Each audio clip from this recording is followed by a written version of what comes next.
10 के दमदार ट्रेड्स में आपका स्वागत है। मैं हूं अनुज सिंगल, मेरे साथ वीरू जुड़ेंगे शो में और हमारा साथ देंगे राजेश सतपुते और राजेश पालविया और सेंट्रम ब्रोकिंग के नीलेश जैन और इनक्रेड इक्विटीज़ के गौरव बिस्सा, वो भी जुड़ेंगे हमारे साथ।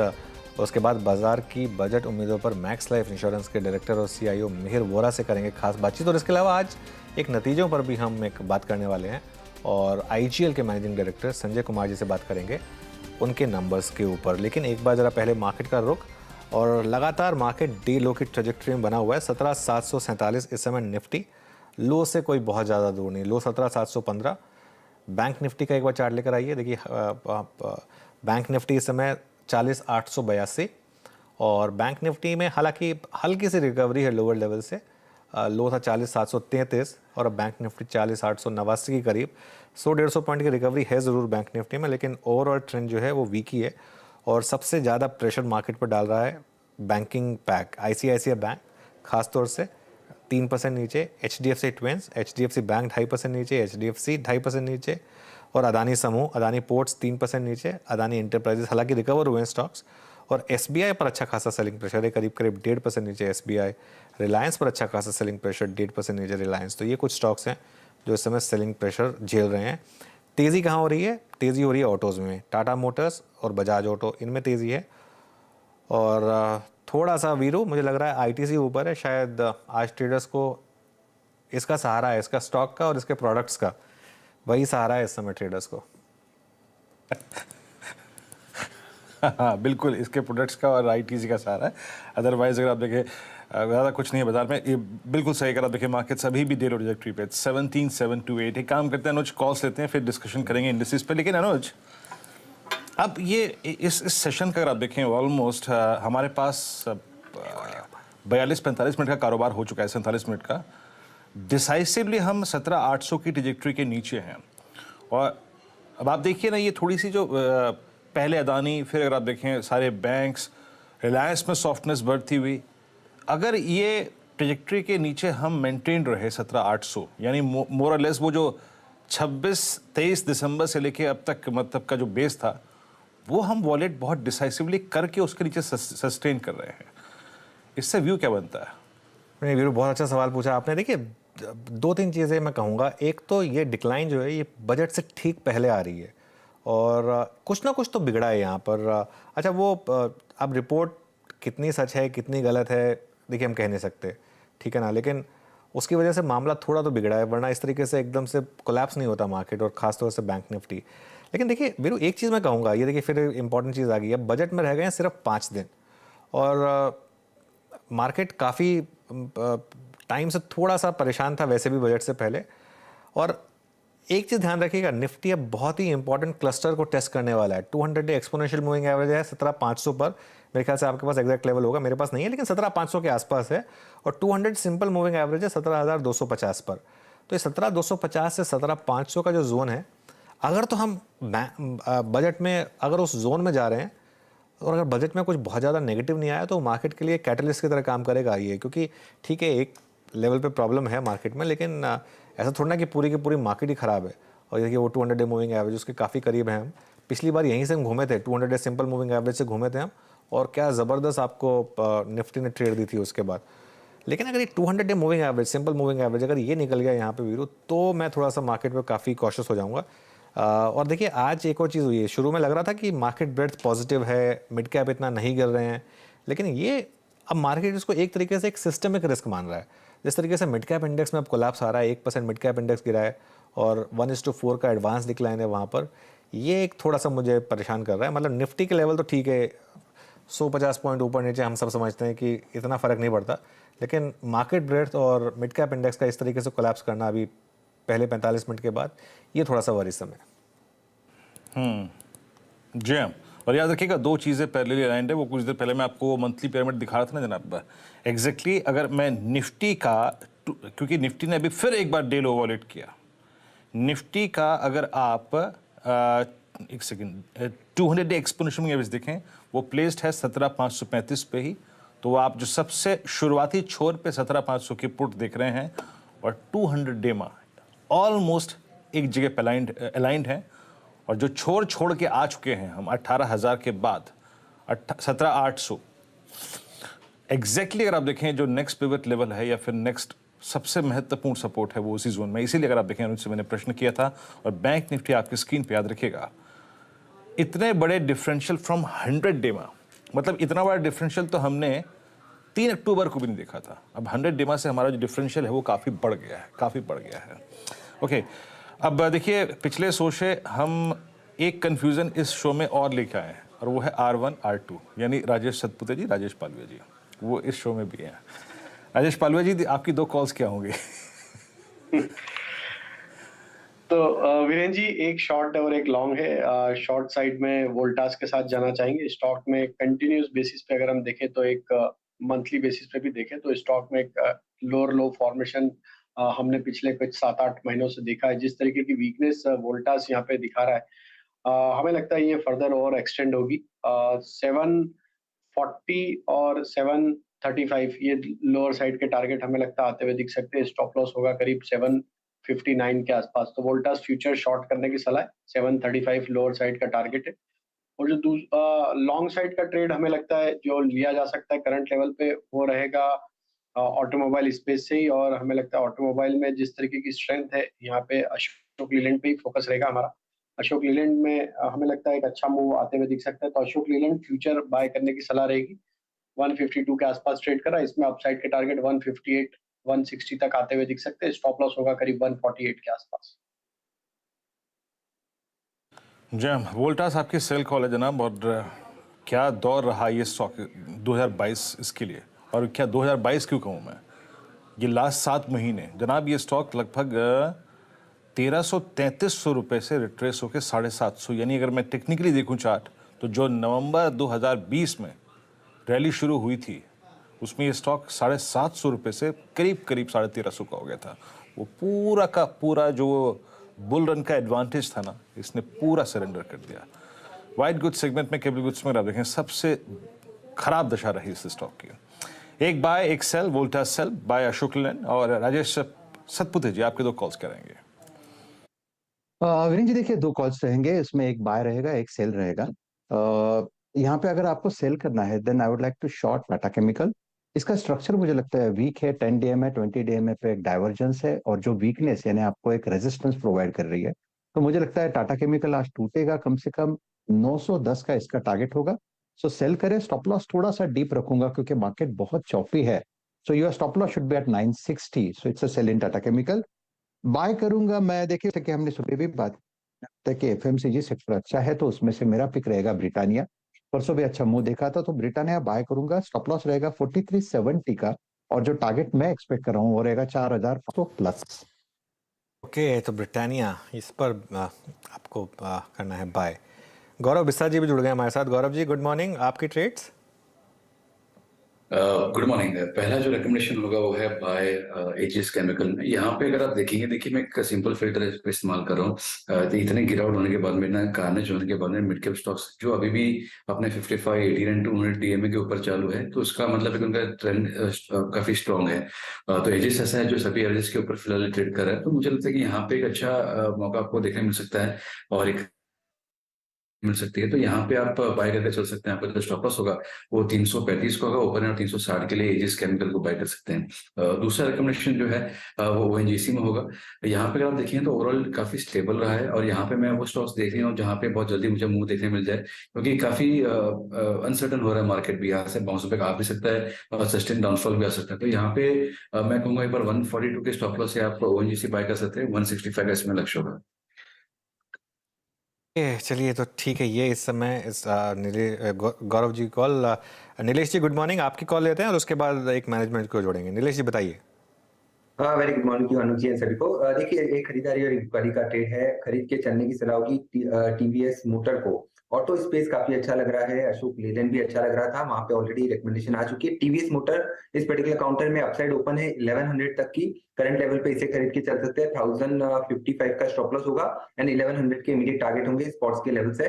वही बिकवाली का जो ट्रेड हमारे रडार पे आ रहा है वो है एलआईसी हाउसिंग फाइनेंस पे। लगातार ऊपरी स्तरों से एक low bottom and low bottom formation बन रहे हैं, वो यहाँ से एक्सटेंड होता हुआ नजर आ सकता है। निचले स्तर पर 370 तक के टारगेट निकल के आ रहे हैं। 387 के आसपास का स्टॉप लॉस रखना होगा। अच्छा सर, LIC हाउसिंग फाइनेंस आपकी स्कीम पे 381 पे से sell. Markets at day low. Nifty ने अभी अभी फिर से अपना मॉर्निंग का लो वॉलेट किया, इट्स नाउ 17712। और बैंक निफ्टी जनाब is at morning low. Rajesh Palviya ji एक व्यू ये दीजिएगा कि 17,700 के नीचे, अब देखिए लॉजिकली जो महत्वपूर्ण लेवल्स थे, यानी 23 दिसंबर से अब तक का लो वो वॉलेट हो गया, आपका 100 डे में वो वॉलेट हो गया, आपका कोई भी इंपॉर्टेंट स्टॉक फ्यूचर कंट्रीब्यूट नहीं कर पा रहा है। आपके अनुसार टेक्निकल पिक्चर बिलो 17,700 की क्या बनती है बहुत शॉर्ट टर्म पर्सपेक्टिव से? रेंज 17,700 के नीचे नेक्स्ट लेवल तो 17,500 ही ओपन होते हुए दिख रहा है, क्योंकि देखें तो नेक्स्ट पुट राइटर का कॉन्सेंट्रेशन भी वहीं पे बना हुआ है। तो अब 17,700 के नीचे अगर फिसल जाएंगे हम, तो 200 पॉइंट का और कट भी यहाँ पे एक्सटेंड होते हुए दिखेगा, क्योंकि कहीं भी देखें तो लीडरशिप या कहीं से भी सपोर्ट नहीं आते हुए दिख रहा है। एक दो स्टॉक है जो कि मार्केट में ग्रीन टेरिटरी में, या इंडेक्स के स्टॉक्स है जो ग्रीन टेरिटरी में ट्रेड कर रहे हैं, लेकिन बाकी सारे कंपोनेंट वीक है। तो हमें लगता है 17,700 के नीचे एक 200 पॉइंट का कट फर्दर एक्सटेंड होते हुए दिख सकता है 17,500 की तरफ। अब 17,700 तोड़ दिया निफ्टी ने, 17,691 इस समय निफ्टी, और बैंक निफ्टी भी अब 950 पॉइंट नीचे। ये तो एक वन वे डिक्लाइन मार्केट में इस समय, और क्या कहें, मतलब बिल्कुल जिसे इस समय चीखें निकल रही हैं लिटरली, मतलब मार्केट्स की, क्योंकि कहीं रुक ही नहीं रहा है मार्केट। 17,800 सोचा, 17,750 सोचा, 17,700 सोचा, क्लियरली ये मार्केट लेवल्स की नहीं है, ये मार्केट अब कुछ और डर में जी रही है। 950 पॉइंट बैंक निफ्टी में, और ध्यान रखिएगा ये वेडनेसडे के 1000 पॉइंट के डिक्लाइन के बाद है, तो 2 दिन में 2000 पॉइंट बैंक निफ्टी में निकल गए। जहाँ कहाँ हम बात कर रहे थे कि 44,000 आएगा कि नहीं आएगा बैंक निफ्टी पर, और कहाँ हम आ गए हैं वापस 40,500 के आसपास बैंक निफ्टी पर। तो बहुत दबाव निफ्टी पर। निफ्टी 17,685 इस समय। चलिए काम करते हैं, छोटा सा D2 लेते हैं, उसको फटाफट मार्केट के पास आएंगे, ज़्यादा D2 नहीं लेंगे, ये मैं प्रॉमिस कर रहा हूँ। तीसरी तिमाही में IGL के मुनाफे में तिमाही दर तिमाही आधार पर 33% की कमी आई है। हालांकि आय में उछाल दिखा है, वॉल्यूम अनुमान के मुताबिक रहे नतीजे। और आगे के आउटलुक पर चर्चा के लिए हमारे साथ कंपनी के मैनेजिंग डायरेक्टर संजय कुमार जी जुड़ गए हैं। संजय जी गुड मॉर्निंग, शुक्रिया जुड़ने के लिए हमारे साथ। तो ये प्रॉफिट आपका जो नीचे आया 33% गिरा, ये क्या कोई बेस फैक्टर था या कुछ और रीजन था जिसकी वजह से प्रॉफिट में डिक्लाइन आया आपके? सभी दर्शकों को नमस्कार। हमारा वॉल्यूम जो है वो 8.12 million cubic metre per day था, जो क्वार्टर ऑन क्वार्टर 6% का ग्रोथ है। और हमारा पैट जो है वो 278 करोड़ का आया है इस तिमाही में, जो कि 10% नीचे है पिछले तिमाही से, जो पिछले साल की इसी तिमाही से। 33% जो आप कह रहे हैं वो Q2 इस साल के कंपैरिजन में है। और इसका मेन रीजन ये है कि जो गैस का दाम है, जो गैस हम CNG PNG में इस्तेमाल करते हैं, वो गैस का दाम 1 अक्टूबर से $8.57 पर MMBTU हो गया था, जो उसके पिछले क्वार्टर में $6.1 के लगभग था। तो चूंकि कॉस्ट साइड में इतना प्रेशर आया, उसके कारण हमें थोड़ा सा इसमें हमारा पैट जो है थोड़ा कम आया है इस बार। तो संजय जी लेकिन आपने प्राइस हाइक्स तो लगातार किए हैं, तो वो पूरा कॉम्पेंसेट नहीं हो पा रहा है क्या, या फिर कब तक कॉम्पेंसेट हो पाएगा वो? हम लोग एक्चुअली लॉन्ग टर्म व्यू लेते हैं मार्केट का। हम अपनी प्रॉफिटेबिलिटी की जो विजन है, या जो हमारा मार्केट का विजन है मार्केट शेयर का, उसको मेंटेन करना चाहते हैं। और हमने उस तरीके के प्राइस हाइक्स नहीं लिए हैं जो दूसरे CGD प्लेयर्स ने लिए हैं मार्केट में। हमारा दाम, हमने CNG का दाम मेरे ख्याल से 95 पैसे ही बढ़ाया था पिछले पूरे क्वार्टर में। हमने कोई ऐसा एक्स्ट्रा प्राइस हाइक लिया नहीं, वो भी हमने towards the end of the quarter लिया था, जिसके कारण कि उसका पूरा इम्पैक्ट आया नहीं। लेकिन अगर हम उसके पहले भी बढ़ा देते दाम 95 पैसे पर केजी से CNG का, तो भी हमारी प्रॉफिटेबिलिटी थोड़ी सी कम ही रहती, क्योंकि हमारा ये विश्वास है कि जो गाड़ियों की खरीदने का दर है, जो CNG की गाड़ियां खरीदते हैं हमारे ग्राहक, या उसको जो कन्वर्ट करते हैं, हमें उसको मेंटेन करना है। क्योंकि आपको पता होगा, किरित पारिक कमेटी की रिपोर्ट आ गई है और बहुत जल्द वो इम्प्लीमेंट हो जाएगी। और जब वो इम्प्लीमेंट हो जाएगी तो हमारे मार्जिन हमें वापस आ जाएंगे और हमारी प्रॉफिटेबिलिटी पिछले क्वार्टर की जो 400 करोड़ के लगभग का पैट था उससे ज्यादा ही आएगा, कम नहीं आएगा। आपने वाकई संजय जी अगर आप देखें प्राइस हाइक्स काफ़ी लिमिटेड लिए थे सर। अच्छा, तो ये मार्जिन्स की ट्रेजेक्टरी सर आगे आने वाले कुछ समय के लिए या फिर क्वार्टर्स के लिए मैं क्या मान के चलूँ सर? 11.5 11 12 की ट्रेजेक्टरी में रहेंगे और सीएनजी वॉल्यूम्स में जो कि मोर और लेस फ्लैट रहे सिक्वेंशली इस बार, आप क्या ग्रोथ देख रहे हैं आने वाले कुछ क्वार्टर्स में सर? देखिए, पिछले फाइनेंशियल ईयर में हमने लगभग 7 रुपए का मार्जिन एबिटा पर एससीएम, जो standard cubic metre 1 metre cube पे हम करीब 7 रुपए कमाते थे एबिटा। इस क्वार्टर में, इस पर्टिकुलर क्वार्टर में वो 5 रुपया 74 पैसे हो गया है। लेकिन पूरे साल का जो एबिटा पर एससीएम होगा वो हम 7 रुपया के लगभग ही मेंटेन करेंगे, उससे ज्यादा भी हम हो सकता है पूरे साल का, इस साल की बात कर रहा हूं। और अगले साल में ये हम 7 रुपए से 7.5 8 रुपए की तरफ जा सकते हैं, क्योंकि ये हमें ऐसा लगता है कि जो कमेटी की रिपोर्ट है, जो किरित पारिक कमेटी की जो रिपोर्ट है, जिसकी काफी एक्सेप्टेबिलिटी है पूरे इंडस्ट्री में, हम लोग इसके बारे में काफी खुश हैं कि कमेटी ने इसमें हमारे बारे में काफी, हमारी सीजीडी के कॉस्ट्स के बारे में काफी चर्चा की है। और उसके बाद जो जो ये इम्प्लीमेंट होगी, हमें लगता है कि हमारे मार्जिन्स को काफी पुश देगी, और जैसे ही ये इम्प्लीमेंट होगा हमारे मार्जिन्स 8 रुपए की तरफ जा सकते हैं। अगले फाइनेंशियल ईयर की बात कर रहा हूँ मैं। चलिए संजय जी, शुक्रिया जुड़ने के लिए हमारे साथ और ऑल द बेस्ट आपको अगले क्वार्टर्स के लिए। जो जैसा आपने कहा, एक थोड़ी लॉन्ग टर्म रणनीति है आपकी, थोड़ा वॉल्यूम्स पर फोकस करने के लिए, तो वो शायद आगे जाके फ्रूट बेयर करेगी। मार्केट इस समय 3 महीने के लोज पर निफ्टी, और ज़बरदस्त डिक्लाइन। एक बार जरा स्टॉक्स लेकर आइए, अंबुजा सीमेंट और एसीसी, फ्रेश डिक्लाइन दोनों में। ये दोनों स्टॉक्स फ्राइडे को, वेडनेसडे को सेलिंग प्रेशर झेल रहे थे। लोअर लेवल से थोड़ी रिकवरी आई थी, लेकिन अब 6.5% अंबुजा नीचे और 5.5% एसीसी नीचे, दोनों एफ&ओ स्टॉक्स हैं ऑफकोर्स। तो ज़बरदस्त सेलिंग प्रेशर इस समय। 17,686 इस समय निफ्टी, 200 पॉइंट नीचे। ये तो ऑलमोस्ट मिरर इमेज है वेडनेसडे का। इनफैक्ट मैं कहूँगा आज का सेशन तो वेडनेसडे से भी गंदा है, क्योंकि आज थोड़ी रिकवरी की उम्मीद जताई थी मार्केट ने और वहाँ से फिर गिरा है। लेकिन अब एक काम करते हैं, बजट से लेकर मार्केट की उम्मीदें और ओवरऑल मार्केट आउटलुक पर मैक्स लाइफ इंश्योरेंस के डायरेक्टर और सीईओ मिहिर वोरा जी जुड़ गए हमारे साथ। मिहिर जी, गुड मॉर्निंग। इतना पैनिक क्यों है मार्केट में और आपकी क्या एडवाइस है इस समय इस पैनिक में? नमस्कार। ऐसे दिन तो हमेशा टफ रहता है कोई कमेंट करना, लेकिन ब्रॉडली मेरे ख्याल से जिस तरह से इंडिया ने आउट परफॉर्म किया था लास्ट ईयर, उसका ये थोड़ा कैचअप चल रहा है, क्योंकि हम देख रहे हैं कि जो यूएस और यूरोप से डेटा पॉइंट्स आ रहे हैं, वो जितना डर था उतने खराब नहीं आ रहे हैं। उनकी जो इन्फ्लेशन की कंसर्न्स थी, ग्रोथ की कंसर्न्स थी दिसंबर में, नवंबर में, वो अब कम कंसर्न्स हो रही है। तो यूएस, यूरोप और चाइना ओपनिंग अप जो है, वो आज फॉरेन इन्वेस्टर के पॉइंट ऑफ व्यू से हम देखें तो वो एक स्टोरी रिलेटिवली बेटर होती जा रही है। और उसकी वजह से हम देख रहे हैं कि इंडिया, हमने दिसंबर एंड और जनवरी में इंडिया ने अंडर परफॉर्म करना शुरू किया है, क्योंकि maybe some of the resources वहां जा रहे हैं।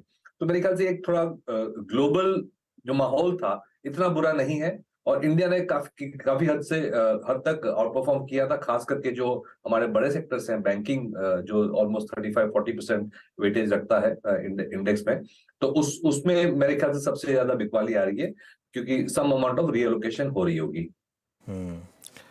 ओके, तो ओके मेरी जी, फिर बजट को लेकर मार्केट क्या उम्मीद करे, क्योंकि काफ़ी हल्की पोजीशन में जा रहा है मार्केट इस समय बजट को लेकर, और काफ़ी करेक्शन आ चुकी है प्री बजट।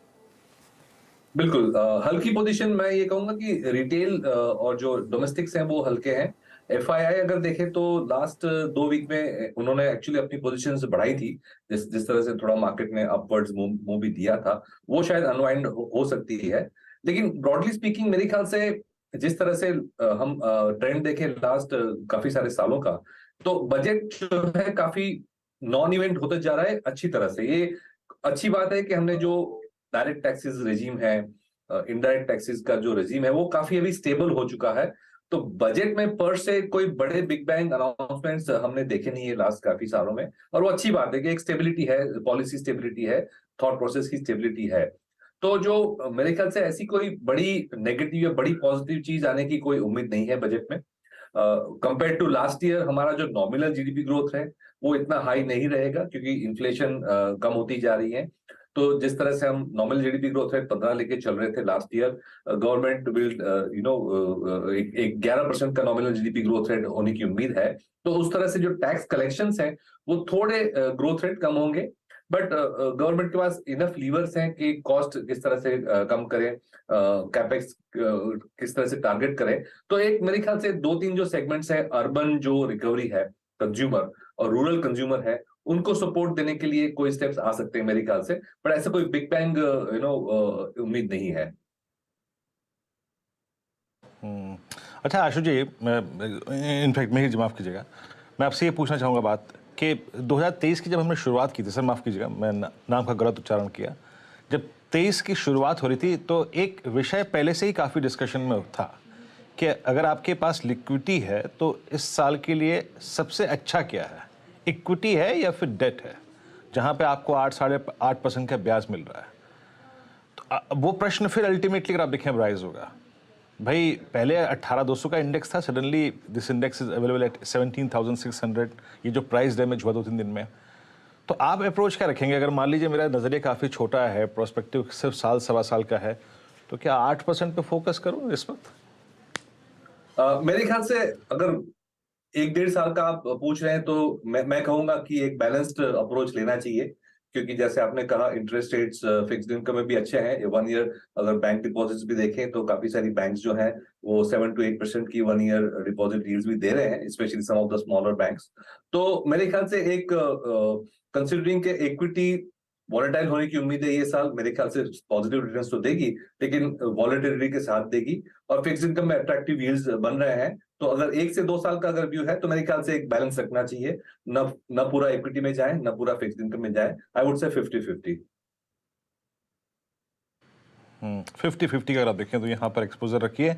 इस बीच याद रखिएगा मार्केट से डे लो निफ्टी 225 अंक नीचे, और जनाब बैंक निफ्टी अब 40,611 पे डे लो पर 1000 पॉइंट आप लगभग बीते दिन के मिला लीजिए, आज के फिर मिलाइए।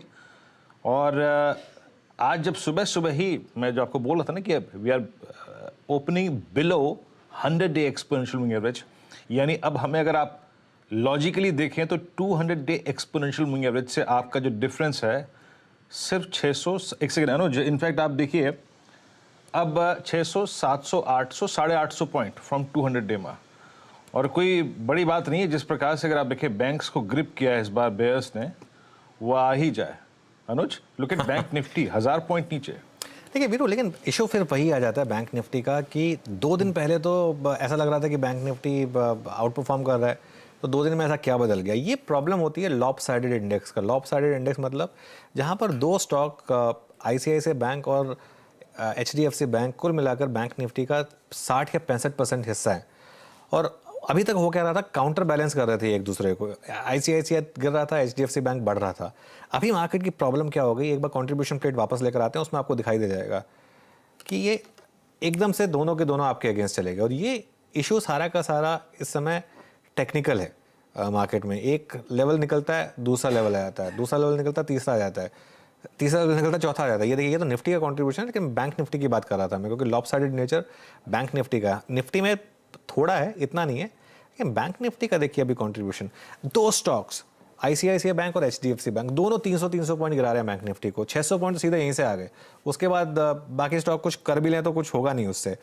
लेकिन आज वीकनेस है मार्केट में, और आज मुझे लग रहा है कि मार्केट में थोड़ा सा लोगों को थोड़ा डर लग रहा है। हालांकि मैं ये जरूर कहूँगा कि मुझे लग रहा है कि थोड़ा सा अनड्यू पैनिक है मार्केट में। इतना पैनिक करने की ज़रूरत नहीं है मार्केट में।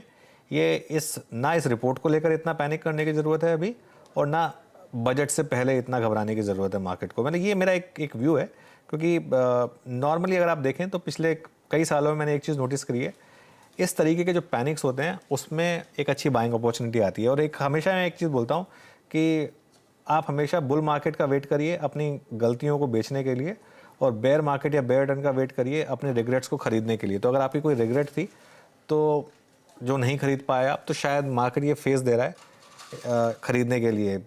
मिहिर जी, आप किस तरीके के स्टॉक्स को ऐड करेंगे इस डिक्लाइन में, क्योंकि आप मैं अज्यूम कर रहा हूं कि डिक्लाइन में बाय करेंगे? सर्टनली। सो हम तो हर महीने बात करते हैं, तो अब अगर हम दिसंबर की बात करें तो नवंबर दिसंबर में ये व्यू बन रहा था कि जो इंडियन डोमेस्टिक इकोनॉमी है वो ग्लोबल इकोनॉमी से काफी बेटर परफॉर्म करेगी, तो हम डोमेस्टिक्स पे ज्यादा प्ले कर रहे हैं। ब्रॉडली स्पीकिंग अभी भी थीम वही है, क्योंकि हमें ये लगता है कि जिस तरह से एक गवर्नमेंट का अप्रोच है वो डोमेस्टिक मैन्युफैक्चरिंग और डोमेस्टिक कंजम्पशन को बरकरार रखने की कोशिश की जा रही है, चाहे वो पीएलआई हो या रूरल कंजम्पशन हो। तो खास करके 24 में जो इलेक्शंस आ रहे हैं, तो मुझे लगता है कि डोमेस्टिक कंजम्पशन को हानि नहीं होने देंगे गवर्नमेंट। टारगेटेड सब्सिडीज या टारगेटेड अर्बन मनरेगा इस तरह के स्टेप्स करके डोमेस्टिक कंजम्पशन को बरकरार रखेंगे। प्लस पीएलआई स्कीम्स भी हम देख रहे हैं कि ट्रैक्शंस आ रही हैं, तो अभी भी रवैया जो है वो डोमेस्टिक इकोनॉमी की तरफ ज्यादा है, क्योंकि वर्स्ट केस में भी 6 to 7% ग्रोथ तो हम कर ही लेंगे जीडीपी का over the next 2 to 3 years। लेकिन टैक्टिकली अगर देखें तो ऐसा लग रहा है कि जो यूएस मार्केट्स हैं, यूरोपियन और चाइना, बहुत ज्यादा अंडर परफॉर्म किए थे लास्ट ईयर, उसका जो कैचअप आ रहा है उसकी वजह से शायद एफआईआईज के फ्लो थोड़े नरम रहे at least for the next few weeks. Once that rebalancing is over, जो रीबैलेंस होता है उनका पोर्टफोलियो के इंडिया से थोड़ा कम करके बाकी सब जगह, वो मेरे ख्याल से जनवरी में टिपिकली हो जाता है, and then I think we will be back to normal FII flows.